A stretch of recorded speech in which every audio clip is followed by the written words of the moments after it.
न विक्षेपो न चैकाग्रं नातिबोधो न मूढ़ता न सुखम न चावा दुखम उपशांतस्य योगिना। जो योगी उपशांत है, पूर्ण रूप से शांत है, उसके लिए विक्षेप नहीं है, चित्त की चंचलता नहीं, इसलिए उसको एकाग्र करने के लिए कोई जरूरत नहीं है। चित्त चंचल ही नहीं है तो किसको एकाग्र करे। नातिबोध हो, अतिबोध नहीं है, दुनिया की बहुत बात नहीं जानता है, व्यवहार की बहुत बातें नहीं जानता है, दुनिया की ज्ञान विज्ञान नहीं जानता है। न मूढ़ता, लेकिन मूढ़ नहीं है। मूढ़ उसे कहते हैं जो अपने को न जाने और अपने बंधन को न जाने। आध्यात्मिक भाषा में मूढ़ वही है, इस पुस्तक की दृष्टि से भी मूढ़ वही है। बार बार मूढ़ उसको कहा गया है जो अपने को न समझे और अपने बंधन को न समझे। और बहुत दुनिया भर को जाना, बड़ा ज्ञान विज्ञान है, अनेक दर्शनों का ज्ञान है, बहुत छानबीन और विश्लेषण है, लेकिन अपने को नहीं जानता है, अपने बंधन को नहीं जानता है, बंधन से निवृत्त होकर शांत नहीं रह पाता है, तो क्या जानता है। अपने को जानना, बंधन को जानना, इसका भी अर्थ यही है कि वो शांत आत्मा है। और शांत आत्मा नहीं है तो अपने को नहीं जानता है, जानते हुए भी नहीं जानता है, खाली बौद्धिक ढंग से जानता है। अपने को जान लेने का मतलब है शांत हो जाना। जहां से आयो अमर वह देशवा। कोई अमर देश दुनिया में नहीं है, आत्मा ही अमर देश है। आत्मा अपने आप को भूल कर दुनिया में भटकता है, और भटकना बंद होना अपने देश में आ जाना है। अपने देश में वही आया जो उद्वेग शून्य हो गया, जिसमें उद्वेग नहीं है। उद्वेग दृश्य को लेकर के होता है, और दृश्य सब क्षणिक क्षणिक क्षणिक क्षणिक। कितने अहंकारी चमके बुझे दुनिया से चले गए। झूठा है अहंकार, आया कबीरा फिर गया, झूठा है अहंकार। जो हाथ चमकाते थे, गुर्राते थे, सड़ के जल के खत्म हो गए। देखते देखते सबका अहंकार बुझ जाता है। इस सच्चाई को समझने वाला ज्ञानी है, मूढ़ नहीं है। जो दृश्य का अवलंब लेकर के क्षोभित होता रहे, वो मूढ़ है। सारा क्षोभ दृश्य के अवलंब में है।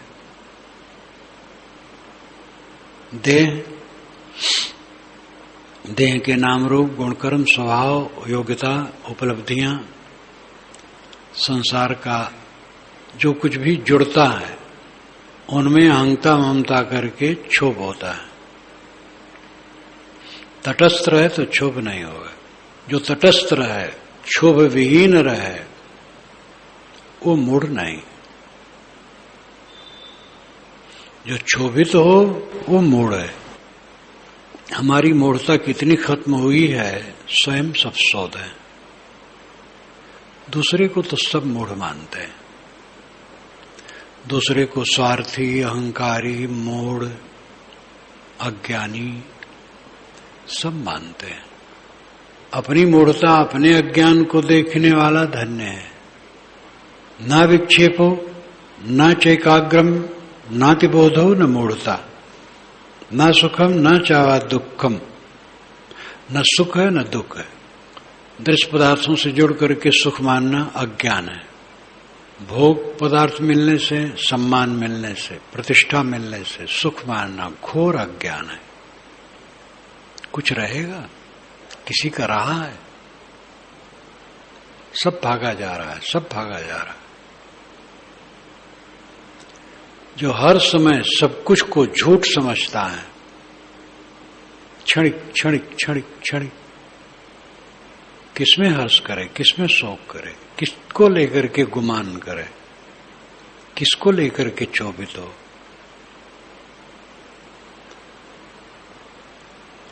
उपशांतस्य योगिनः, उपशांत योगी, पूर्ण शांत योगी के लिए विक्षेप नहीं है, चित्त की चंचलता नहीं। इसलिए चित्त को एकाग्र करने का प्रश्न ही नहीं है, क्योंकि चंचलता ही नहीं है। वो दुनिया भर की बात नहीं जानता है, ना अतिबोध हो, अतिबोध, बहुत जानकारी, ये सब नहीं है। लेकिन मूढ़ नहीं है, वो अपने को जानता है और जानता है कि दृश्य के संबंध में क्षोभ होने की गुंजाइश है, इसलिए सतर्क रहता है। समझता है जो सामने दिखता है रहेगा नहीं, इसलिए वो सदैव तटस्थ रहता है। इसलिए न दुखम न सुखम, दुख नहीं है, सुख नहीं। ये दुनिया का संबंध जोड़ करके सुख की कल्पना है और वही ठगता है। ये सुख ही हमें धोखा देता है। सुख में फंस करके सब रो रहे हैं, पूरी दुनिया के लोग। सुख की कामना ही खत्म हो गई है, इसलिए दुख का नाम खत्म हो गया। उपशांतस्य योगिनः, उपशांत योगी के लिए, पूर्ण शांत आत्मा के लिए न चंचलता है, न एकाग्रता की आवश्यकता रह गई, न दुनिया भर को जानना है और न मूढ़ता है, न सुख है न दुख है, साफ साफ। स्वराज्ये भैक्षावृत्त्यौ न लाभालाभे जने बने, निर्विकल्प स्वभाव से न विशेषो अस्ति योगिनः। निर्विकल्प स्वभाव योगी के लिए, जिसकी कल्पना शांत है, बैठे लेटे चलते, वो देखता अपने मन में उद्वेग नहीं, किसी बात को लेकर उद्वेग नहीं। खान पान, देह, देह के स्वास्थ्य, उपलब्धियां, साथियों, किसी के कहने सुनने से जो हुआ हो, किसी बात के लिए मन में उद्वेग नहीं है, सब समय शांत है। इस प्रकार निर्विकल्प स्वभाव से, निर्विकल्प स्वभाव के योगी के लिए संकल्प विकल्प के उद्वेग से शून्य शांत आत्मा के लिए स्वराज्यम, स्वराज्ये भैक्षावृत्तौ च लाभा लाभे जने बने, न विशेषो अस्ति। कुछ विशेष नहीं है, कुछ फर्क नहीं है। स्वराज्य, एक स्वराज्य होता है, एक स्वराज्य होता है। स्वराज्य का मतलब अपना राज्य, और स्वराज्य का मतलब तो स्वर्ग का राज्य। यहां है स्वराज्य, शंकराचार्य की वाणी में भी आया है। तो स्वराज्य नाम स्वर्ग का राज्य, और भिक्षावृत्ति और भिक्षावृत्ति में दोनों बराबर है। स्वर्ग का राज्य मिले अथवा भूख लगने पर किसी के दरवाजे पर जाकर के भिक्षाम देहि कहना पड़े, दोनों बराबर है। काशी में अभी भी भिक्षावृत्ति के सन्यासी होते हैं और तीर्थ स्थानों में होते हैं, शायद अयोध्या में नहीं होगा, क्योंकि वो इस ढंग से नहीं मांगते। जहां रहते हैं तहां बनाते खाते हैं। काशी में मैं रहा हूं, खूब अच्छी तरह से जानता हूं। भिक्षावृत्ति के संत कभी कभी हमसे आके मिलते थे, तो कहें कि शाम को मधुकरी मांगता हूं, और भक्त लोग अभ्यासी होते हैं, वो भोजन बना के जो कुछ बनाए रहते हैं उसमें से पात्र में रख करके दरवाजे पर एक जगह रखे रहते हैं। तो जब आते हैं आवाज करते हैं, कोई नमो नारायण कहा, कोई भिक्षाम दे, कोई कुछ कहा, तो जा करके उनको देते हैं। एक रोटी, थोड़ी सब्जी, थोड़ी दाल, थोड़ा भात दे दिए, थोड़ा थोड़ा लेते हैं। मधुकरी उससे कहते हैं, दूसरे आए उसको देते, तीसरे आए उसको देते हैं, जितना उनके संभव है। तो स्वराज्य तो कहीं स्वर्ग कहीं है नहीं, मतलब यहां पर सब संपन्नता हो और उसमें रहे, या भूख लगने पर भिक्षा मांग ले, उसमें लाभालाभे दुनिया की वस्तुओं का लाभ हो जाए अथवा लाभ न हो। जने बने जने भीड़ में रह करके और बने वन में अकेले रह करके, न विशेषो अस्ति, कुछ विशेषता नहीं, कुछ फर्क नहीं। किसके लिए? निर्विकल्प स्वभाव से योगिना, जो योगी निर्विकल्प स्वभाव का है, उद्वेग शून्य स्वभाव का है, संकल्प विकल्प वृत्तियों से ऊपर का स्वभाव का है, उसके लिए कुछ फर्क नहीं। पूरे जीवन का लेखा जोखा मन में होता है। जीवन कैसा है मन से पता लगता है। अपने अपने मन को देखो।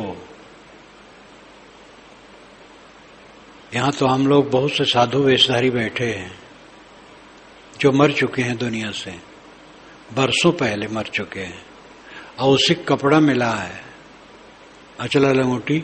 हम कहते हैं मुर्दों को जो दिया जाता है वो कफन और आड़बंद कहा जाता है अवधी भाषा में। हम लोगों की जैसी लंगोटी होती वैसे उनकी रहती है। 2 फर्रा फाड़ दिए, एक कमर में बांधती है और एक आगे से पीछे खोजते हैं, ऐसा करते हैं, और सफेद कपड़े में लपेट देते हैं, कफन। हम लोग कफन और आड़बंद पहने मर चुके हैं, अपने अपने गोदों के कितना मर चुके हैं। लज्जा होनी चाहिए। अभी नहीं मरे, अभी उद्वेगित हैं, उलझे हैं, अशांत हैं, चित्त आंदोलित है। देखो अपने को। जो साधुवेश में नहीं है, भक्त लोग हैं, उनको भी देखना चाहिए।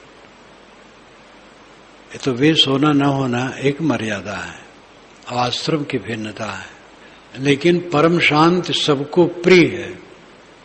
जीवन का फल परम शांति, और परम शांति की कसौटी कौन करेगा? दूसरे को कौन समझ पाया है? और दूसरा समझ ले तो हमारा फायदा क्या है? हमें सब जीवन मुक्त माने तो हमारा क्या लाभ होगा, और हमें सब बंधा हुआ माने तो हमारा क्या नुकसान होगा? जो हम हैं सो हैं। अपने को देखो, अपने को संभालो, अपना चित्त उद्वेग शून्य हो, शांत आत्मा। और उद्वेग शून्य हो जाएगा जब, तब लोभ, लालच, क्रोध, द्वेष, कटवचन, ईर्षा, निंदा, ये सब कहाँ रहेगा? दुख मानना, पीड़ित होना, संतापित होना कहाँ रहेगा? जीवन है वही जिसमें संताप न हो। मन के संताप से जो मुक्त है, मन की पीड़ा से जो मुक्त है, मन के कलेश से जो मुक्त है, वही इंसान है। इंसान कह देने से सब हो गया। साधुओं, गृहस्थों, स्त्रियों, पुरुषों, सब हो गया। इंसान सबसे बड़ा है। मनुष्य मनुष्य वह है जो पीड़ित न हो, संतापित न हो, उद्वेगित न हो, जिसके मन, वाणी, कर्म मधुर हो। स्वराज्य भिक्षावृत्त्यौ च लाभे लाभे जने बने। निर्विकल्प स्वभाव से न विशेषोस्ति योगिना। निर्विकल्प स्वभाव के योगी के लिए बहुत ऐश्वर्य, भिक्षावृत्ति, लाभ हानि, भीड़ और बन सब बराबर है, कुछ नहीं रखा है दुनिया में। कृत्यम किमपि नैवास्ति न कापि हृदय रंजना। यथा जीवन में वे जीवन मुक्त से योगिना। जीवन मुक्त योगी के लिए देह में रहते रहते जो देह से मुक्त है, हर समय देह से मुक्त है, देह दिखाई देती है, जहां छूट जाए छूट जाए, पहले से छोड़े बैठा है। कृत्यम किम अपि न एव अस्ति, उसको कुछ करना बाकी नहीं है। जिसका चित्त शांत हो गया, तृष्णा शांत हो गई, उद्वेग शून्य हो गया, जिसका मन का ताप समाप्त हो गया, उसको कुछ करना बाकी अब नहीं। शरीर का निर्वाह है, इसलिए कुछ करना होता है, अलग बात है। दूसरे की सेवा जो बन सके करना वो सहज है। अब अपने कल्याण के लिए कुछ करना बाकी नहीं रहा, पूरा हो गया, बस उसी को संभाले रहना है, असावधान न हो। कृत्यम किमपि न एव अस्ति, उसको कुछ करना बाकी नहीं रहा। न का अपि हृदय रंजना, और हृदय में रंजन अब नहीं रहा गया। दिल बहलाने के लिए कोई जरूरत नहीं रह गई। कुछ देख लो, कुछ सुन लो, कुछ खा लो, कुछ जान लो और थोड़ा आनंद आ जाए, ये सब दरिद्रता उसको नहीं रह गई। देखने की इच्छा, सुनने की इच्छा, ज्ञान की बात सुनने की बात अलग है, ज्ञान की बात तो सुनना ही चाहिए। विशाल देव की याद आई, जब मैं सन 58 में गया, बैराग संजीवनी पूरा पढ़वा के सुन लिए थे। श्री प्रेम साहब जी ने कहा मुझसे कि साहब आपसे बात करना चाहते हैं और सुनना चाहते हैं। साहब निर्णय के बड़े प्रेमी हैं, जो वो कहेंगे बोलने के लिए तो लज्जा न करना, संकोच न करना, बोलना। आप पर वो बहुत विश्वास करते हैं। हम कहे उनकी कृपा है हम जैसे तुच्छ जीव के लिए। तो साहब एक बात पूछ ले और मैं बोलता रहूं, देर तक बोलता रहूं। और मेरी आदत है धीरे से धीरे बोल लो और जोर से भी बोल लो, धीरे धीरे बोलता रहता, तो साहब को कष्ट नहीं होता था। जो कोई जोर से बोले फिर नहीं सह पाए। और मैं जब बोलूं तो कभी नहीं कहें अच्छा बढ़ाए दो, मैं बोलता रहूं, घंटा घंटा भी बोला। कल्याण पथ में तो कई लेख ऐसे हैं जो मैं घंटा घंटा भर बोला और दूसरे दिन बाग में जाके लिख डाला। 2-3 दिन में लिख लेता था तो सब ठीक रहता था, फिर देर हो जाए तब गड़बड़ा जाता था, विस्मरण हो जाता था।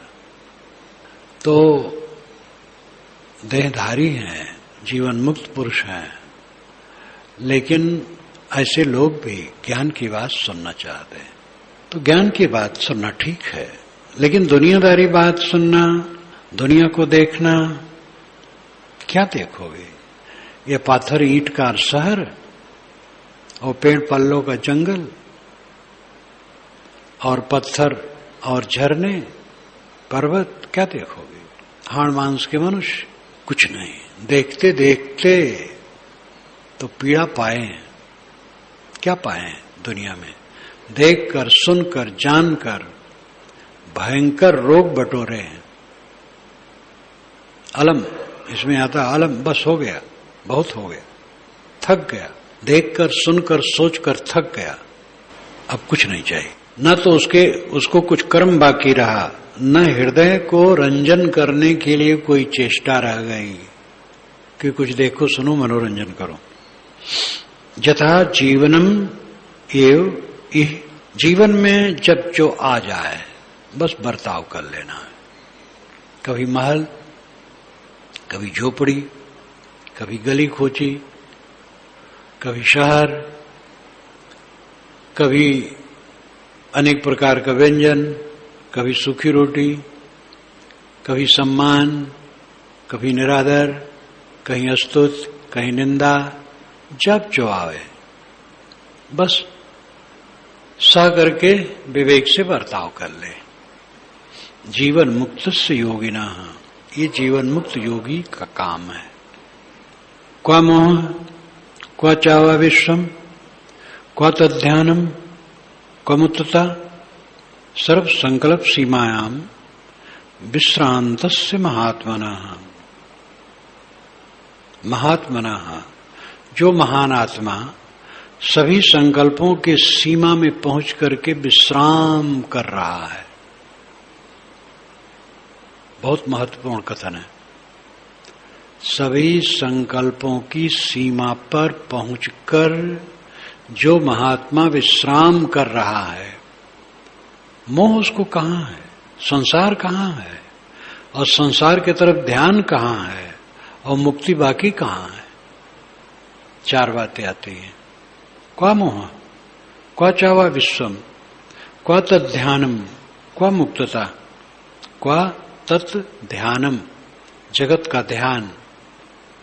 क्वा मोह, मोह कहां, क्वा चावा विश्वम, उसके लिए संसार कहां, क्वा तद्ध्यानम, और इस संसार की तरफ ध्यान आकर्षित होना कहां, और क्वा मुक्तता, फिर मुक्तता कहां, संसार की तरफ ध्यान ही नहीं है, आकर्षण ही नहीं है, तो मुक्ति बाकी है। सर्व संकल्प सीमायाम विश्रांतस्य महात्मनः, जो महात्मा सभी संकल्पों की सीमा में विश्राम करता है। संकल्पों की सीमा का अर्थ क्या है? जहां संकल्प समाप्त हो गए, वो संकल्पों की सीमा है। संकल्प अब रही नहीं गया। संकल्प विकल्प शांत, शांत हृदय वाले महात्मा के लिए मोह कहां, संसार कहां, संसार की तरफ आकर्षण कहां, और मुक्ति बाकी कहां। मुक्ति कोई चीज है जो कहीं से ले आओ, सब छूट गया, बस मुक्त, कुछ रहा नहीं। साधो ये मुर्दों का गांव, सब मुर्दा, सब मुर्दा, सब मुर्दा। एक संत कल गए, कहे साहब आपका कमरा देखना चाहता। मैंने कहा हमारा कमरा माटी गोबर है और काव है, देख लो। माटी के अलावा कुछ है? माटी से थोड़ा उठ गया है और वही माटी फिर माटी में चला जाएगा, देह नहीं रहेगी। तो न उसको मोह है, न उसके लिए संसार है, न संसार का आकर्षण है, न मुक्ति बाकी है। जो सभी संकल्पों की सीमा में विश्राम करता है, इसका शौक करो। बिन शौक फकीरी मिट्टी है। अहंकार ममकार को मिटा डालो, फिर सर्व संकल्प की सीमा पर विश्राम करोगे। और अहंकार बहुत प्यारा है, मिटाने का मन नहीं होता, और उसको जगाने का मन होता है, जोड़ने का मन होता है। ये हमारा है, वो हमारा है, ऐसा मैं हूं, ऐसा मैं हूं।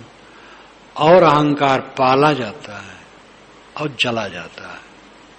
अनाद काल से कूड़ा कचड़ा अहंकार रोग अपनाए हैं हम और जल रहे हैं। ये जलना कब मिटेगा, कब शीतल होगे? इतना जान समझ करके भी शीतलता नहीं आई, कब आएगी?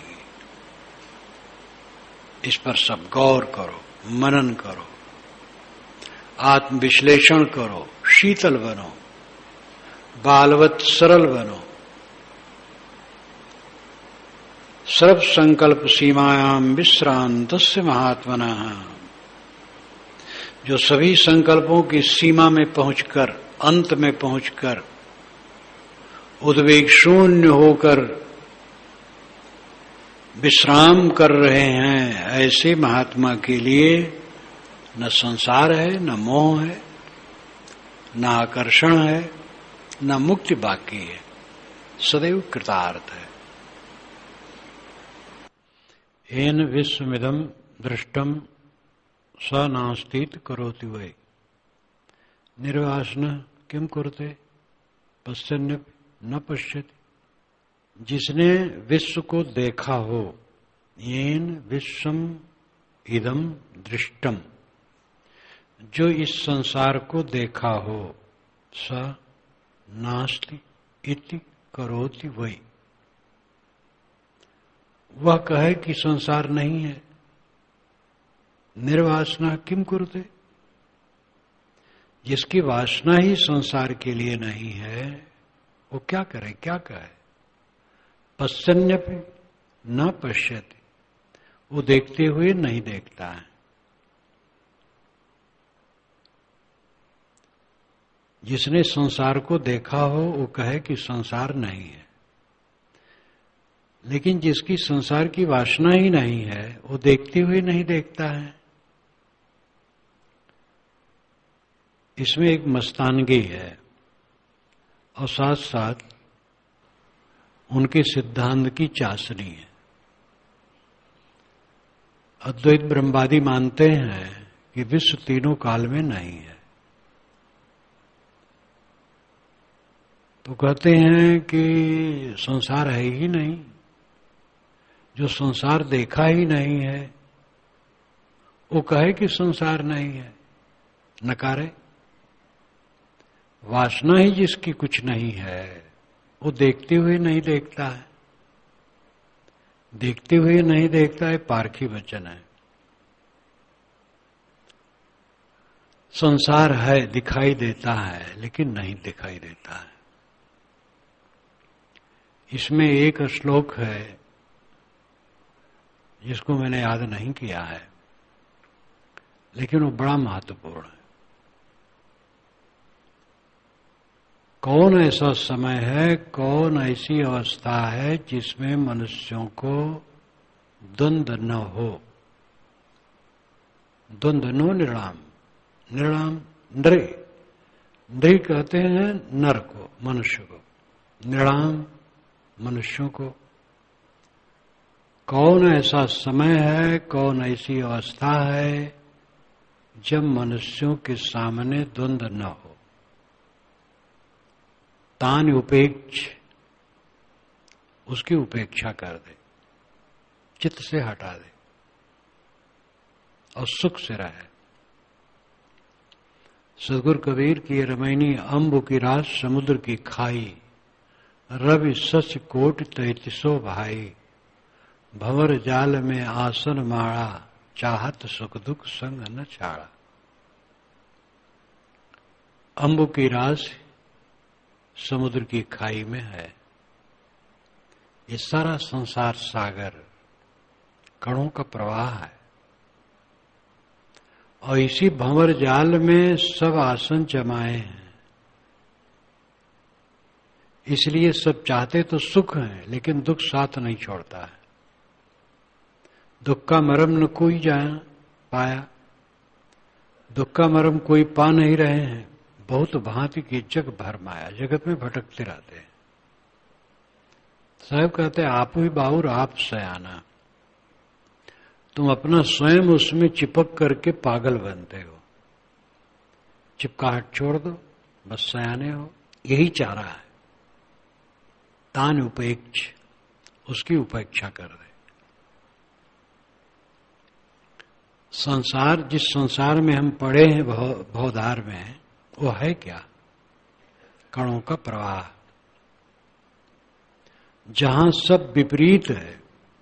जड़ चेतन एकदम विरोधी है। जड़ का गुण चेतन में नहीं है, चेतन का गुण जड़ में नहीं। ये तो वैज्ञानिक भी स्वीकारते हैं। दो वैज्ञानिकों से जो मेरा संपर्क हुआ, जब बात हुई तो उन्होंने स्वीकारा कि जड़ में चेतना नहीं है।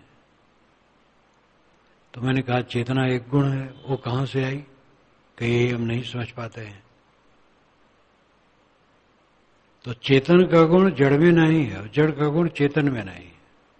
दोनों विरोधी गुण वाले हैं। तत्वों को देखो, मिट्टी, पानी, आग, हवा, ये सब विलक्षण है एक दूसरे से, बिल्कुल विलक्षण है। मिट्टी का लक्षण पानी में नहीं, पानी का लक्षण आग में नहीं, आग का लक्षण हवा में नहीं, किसी का लक्षण किसी में नहीं, सब विलक्षण है। विलक्षण होने ही से निर्माण होता है। सम हो तो निर्माण नहीं होगा। सम में निर्माण नहीं होता, विषम में निर्माण होता है। स्त्री पुरुष सम नहीं है, विषम है, इसलिए सृष्टि होती है। पुरुष पुरुष से स्त्री स्त्री सृष्टि नहीं हो सकती। ऑक्सीजन हाइड्रोजन एक प्राणप्रद है, एक प्राणमारक है, बिल्कुल विरोधी, और उससे जीवनदायी जल बनता है। सतरजतम बिल्कुल विरोधी है, तीनों मिलके जगत रचना होती है। तो जिस सृष्टि में हम पड़े हैं वहां द्वंद्व तो स्वाभाविक है, उस सब समय है। तरीका है तान उपेक्षा, उसकी उपेक्षा कर दे, चित्त से उतार दे। ये चित्त से उतारना यही बड़ी बात है। छोटा सा वाक्य, चित्त से उतार दे। चित्त से वही उतार देगा जो वैराग्य में वीर होगा। कायर नहीं उतार पाएगा। ज्ञान रहेगा, जानेगा और दुखी रहेगा हरदम, उतार नहीं पाएगा। कोई कुछ कहा दिमाग पे चढ़ा रहेगा, प्रिय वचन कहा वो चढ़ा रहेगा, उसे मोह बना रहेगा। अप्रिय कहा तो द्वेष बना रहेगा, दुख बना रहेगा। घाटा हुआ दिमाग पर चढ़ा रहेगा, मुनाफा हुआ वो चढ़ा रहेगा। इतना भयंकर रोग है ये कि उत्कट वैराग्य के बिना ये मिट नहीं सकता। अधकचरे वैराग्य में नहीं मिटेगा। अधकचरे वैराग्य में अधकचरा दुख मिटेगा, आधा दुख मिटेगा। ये तो गणित है, जितना जितना वैराग होगा उतना उतना दुख मिटेगा, और जितना जितना राग होगा दुख रहेगा। दिल इतना जबरदस्त होना चाहिए कि जो द्वंद्व आए उसका समाधान करके चित्त ऊपर रखे। द्वंद्व न आए असंभव है। जहां रहोगे द्वंद्व आएगा, जहां रहोगे, कहीं भी रहो, द्वंद्व से बच नहीं सकते हो। द्वंद्व से बचने का तरीका है अपने चित्त को उससे ऊपर रखो, और यह वैराग से संभव है। तो विश्व तो है, विश्व तो हम सब देखते हैं, लेकिन निर्वासना किम कुरते, जो वासना रहित है वो क्या करेगा? पश्चन्य न पश्चित, वो देखता है वो नहीं देखता है। यही तरीका, देखते हुए न देखना। देखते हैं, जानते हैं और उचित काम करते हैं, लेकिन चित्त को ऊपर रखते हैं। जब अपना अहंकार मिट जाता और कामनाएं मिट जाती हैं तो दिल विवेक में जबरदस्त हो जाता है, फिर वो कहीं विचलित नहीं होता है। तरने का ही तरीका है। विश्व में कहीं भी कोई तरा है, इसी रास्ते से तरा है, दूसरा रास्ता नहीं है। एन दृष्टम परब्रह्म सोहम ब्रह्मेत चिंतेत, किम चिंतेत निश्चिंतो द्वितीयम यो न पश्यत। जिसने परब्रह्म को देखा हो वो कहे, वो चिंतन करे कि मैं वही ब्रह्म हूं।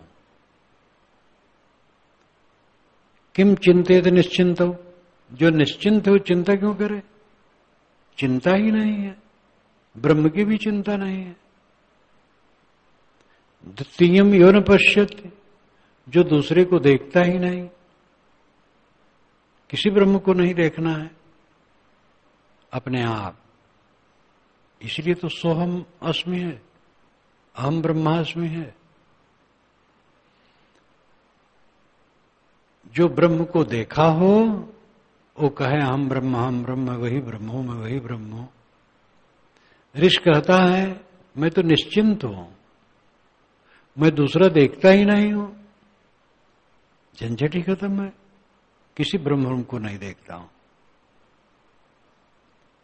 इसका अर्थ यही हुआ, मैं स्वयं ब्रह्म हूं, देखने की जरूरत ही नहीं है। निश्चिंत हो जाना खास बात है। किम चिंतयति निश्चिंतः, जो निश्चिंत है वो क्या सोचे, क्या पाना है, क्या जपे, क्या कल्पना करे। दृष्टो एनात्म विक्षेपो निरोधम कुर्ते तसौ उदारास्तु न विक्षिप्त साध्याभावात् करोति किम। जो अपने में विक्षेप देखे वह निरोध करे। चित्त चंचल है तो उसको सुबस करने का काम करे। उदारस्तु न विक्षिप्त, उदार के लिए विक्षिप्त है ही नहीं। यहां उदार का अर्थ है पूर्ण स्थित वाला, जबरदस्त हृदय, विवेक में बलवान। सारा घात प्रतिघात कुछ नहीं है। इतना ध्यान दो कि पहले वाला कहां है, क्या है, कुछ नहीं। हम लोग बड़ारम बैठ करके बातचीत करें गुरु भाई लोग, और व्यवहार की स्थिति देखें, बताएं, बातचीत करें, लेखा जोखा करें, कुछ नहीं। लंबा पीरियड रहा लेकिन कुछ नहीं है। वहां जो है वो करते हैं, जिस स्थिति में है करते हैं। यहां कर रहे हैं, लेकिन यहां भी जब से बैठे 77 से कहां कुछ है। जो बीत गया वो कहां कुछ है, आज का कहां रहेगा। सब कुछ निरंतर भाग रहा है। विवेकवान कभी व्याकुल नहीं होता है। वास्तव में पश्चन्न पश्चित, देखते हुए नहीं देखता है, जानते हुए नहीं जानता है। समझता है कुछ रहने वाला नहीं, कुछ रहा नहीं है, कुछ रह नहीं रहा है, कुछ रहेगा नहीं। यही सत्य है। लेकिन वर्तमान में है व्यवहार और उसको बरतना पड़ता है। विवेक से समझ करके काम करना पड़ता है।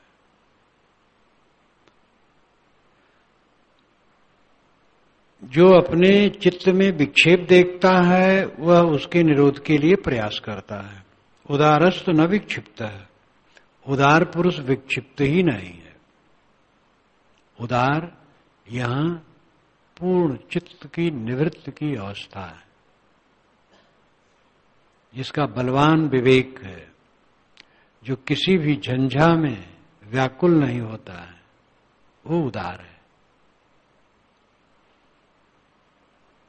साध्याभावात् करोति किम, साध्य का अभाव होने से क्या करे। कोई आदमी का साध्य था अन्न, तो खेती करता था। अन्न साध्य नहीं रह गया, जरूरत नहीं रह गई, तो खेती छोड़ दिया। व्यापार करता था, उसका साध्य था पैसा। साध्य, साधन, साधना, साधक। साध्य है जो हमारा लक्ष्य है, साधक है मैं खुद, साधन है प्रयोग करने की चीजें, साधना है प्रयोग। जैसे किसान के लिए अन्न साध्य है और किसान स्वयं अन्न का साधक है। हल बैल, बीज इत्यादि साधन है। हल चलाना, बीज बोना, निदाई करना, सिंचाई करना, ये साधना है। शांत साध्य है, मैं साधक हूं। विवेक, वैराग, दया, क्षमा इत्यादि साधन है। इनका प्रयोग करना साधना है। साध्य है शांति, लेकिन जो शांति साध्य है उसका अभाव हो गया। शांत में विराजता हूं, अब साध्य रहा नहीं कुछ।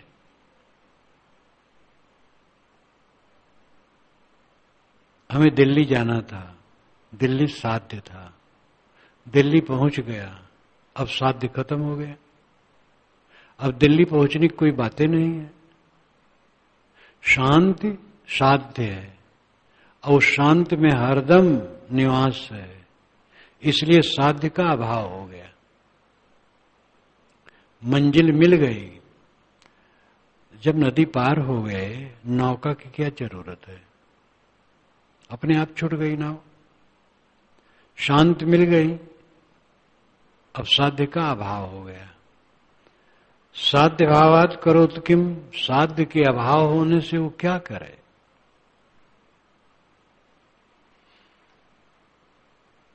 धीरो लोक विपर्यस्तौ वर्तमानोऽपि लोकवत्, न समाधिम न विक्षेपम न लेपम स्वस्य पश्यति। धीरो लोक विपर्यस्तौ, धीर पुरुष लोक के विपरीत है। धीर का मतलब है ज्ञानी। धीर का अंतिम अर्थ है अविचलित, किसी समय विचलन नहीं, किसी समय क्षोभ नहीं, किसी समय उद्वेग नहीं, उसको धीर कहते हैं। ज्ञान की पूर्ण परिपक्वता जीवन में ये धीर का लक्षण है। धीर लोक विपर्यस्तः, लोक के विपरीत होता है। आत्मसंतुष्ट व्यक्ति संसार के विपरीत होता है। संसार राग रंग उपलब्धियों जुड़ने में सुख मानता है। भीड़ मिले, चीज मिले, रंग राग हो, देखो सुनो, खाऊं पीऊं, आनंद आवे, ये है। ज्ञानी का लोक से हट करके अंतर्मुख अकेले में शांत है। खाना पीना जो बहुत जरूरी है उसके लिए मजबूरी है, बाकी खाने पीने की इच्छा नहीं, देखने की इच्छा तो कुछ है ही नहीं, मिलने की इच्छा नहीं है। मिलते मिलते दुख पाया हूं, जानते जानते दुख पाया हूं, पाते पाते दुख पाया हूं, आज तक दुख के अलावा कुछ पाया नहीं हूं। जितना देखा दुख मिला, जितना सुना दुख मिला, जितना संपर्क हुआ दुख मिला, अब कुछ नहीं चाहिए। अंतर्मुख ये लोक से विपर्य है, उल्टा है। वर्तमानों लोकवत, लेकिन लोकवत वर्तमान करता है। जिसे संसार के लोग हैं, झाड़ू लगाते हैं, वो भी झाड़ू लगाता है, नहाता धोता है, खाता पीता है, काम धंधा करता है। मैं तो ये नहीं मानता हूं कि वो काम करे तो मुक्त नहीं होगा। जैसे कुछ विचार है कि दूसरे द्वारा प्रेरित होकर के खाता पीता है और भिक्षा मिल गई खा लिया और दूसरे द्वारा उपस्थित चीज का उपयोग कर लिया। दूसरे द्वारा उपस्थित हो, अपना उपस्थित करे, मजदूरी कर ले, कोई काम कर ले, ईंटा गारा धो ले। एक संत रहे, श्री विशाल देव बताते थे कि वह एक भिट्ट जैसे रहे, उसमें गुफा बनाए रहे वहीं रहे। थोड़ी दूर पर स्टेशन रहे रेलवे, सामान्य वैसे कपड़ा पहने, वहां चले जाएं स्टेशन पर और सामान लोगों का इधर से उधर चपरासी काम करके, कुली का काम करके कुछ आना पैसा उस समय बहुत सस्ता रहा और कमा ले और उसका अपना जो कुछ लेना हो ले करके पका के खा ले। एक दिन कर ले, 2-3 दिन 4 दिन चले और इस प्रकार वे अपना गुजर कर ले और चुपचाप वहां साधना में लगे रहे। तो दूसरे को दिया हुआ खाना ही केवल साधना के लिए ठीक है, ऐसी बात नहीं। स्वयं होकर के खा सकता है। और ऐसे संत अपना जो करते हैं तो उनका क्षेत्र है, उनके द्वारा जो किया जाता है लोगों का हितकर है, और लोग उनके शरीर की सेवा करते हैं, तो काम तो सभी करते हैं। लोकवत बर्ताव, खाना पीना, सोना जागना, हंसना बोलना, काम धंधा करना, ये लोकवत ही तो बर्ताव है, ये तो करना पड़ता है। लेकिन लक्ष्य उसका अंतर्मुख है। समाज में भी है तो भी वो अकेला है, अपने अकेलेपन का बोध रहता है। भीड़ में जाना पड़े तो भी वो भीड़ से असंग है, उसकी स्थिति विलक्षण है। भावाभाव विहीनो यस तृप्तो निर्वासनो बुधः नैवं किंचित कृतम तेन लोक दृष्टया विकुर्वता। भावाभाव विहीनो यह तृप्तः निर्वासनो बुधः, जो बुधा जग गया। बुध का मतलब है जगा हुआ, जगा हुआ का मतलब है मोह का भंग। जिसके मोह का भंग है, मोह मिट गया है, वो भाव विहीन होता है। भाव अभाव लाभ हानि, न लाभ है न हानि है। लाभ है शांति, हानि है अशांति। इसको समझ करके वो शांति में रहता है और कुछ हानि लाभ नहीं। भावाभाव विहीन तृप्तो निर्वासनो बुधः, वह बुधः तृप्त रहता है सब समय, वासनाहीन रहता है। नैव किंचित कृतम तेना, उसको कुछ बाकी नहीं रहता है करना, क्योंकि सब कुछ तृप्त के लिए किया जाता है। और जब तृप्ति हो गई तब कुछ करना बाकी कहां रहा, काम पूरा हो गया। लोक दृष्टया विकुर्वता, लेकिन लोक की दृष्टि से करता है, विकुर्वता करता है। जो व्यवहार का काम है वो विवेकवान भी करता है। एक तरफ उसकी स्थिति प्रपंच शून्य है, दूसरे तरफ प्रपंच में जाके काम करना पड़ता है। लक्ष्य उसका है प्रपंच शून्य, सब समय वो विदेह मोक्ष को देखता है। आजकल में सांस टूट जाएगी और विदेह हो जाएगा, उस विदेह स्थिति को सब समय देखता है। ऐसा महापुरुष भी संसारी बात करता है, संसार का काम करता है, व्यवहार करता है, करना पड़ता है। ये अंतर है उसके अंदर और बाहर की। अंदर से वो असंग है, बाहर से संगवान लगता है। अंदर से जगत से विहीन है, प्रपंच शून्य दशा में रहता है, लेकिन शरीर प्रपंच है, उसके साथ प्रपंच का व्यवहार करना पड़ता है। प्रपंच का अर्थ होता है विस्तार, प्रपंच का अर्थ होता है झगड़ा झांसा भी। संसार झगड़ पर पट्टन है ही है, सारा संसार झगड़ पर पट्टन है। इसमें अपने को बचा बचा करके रखना जरूरी है।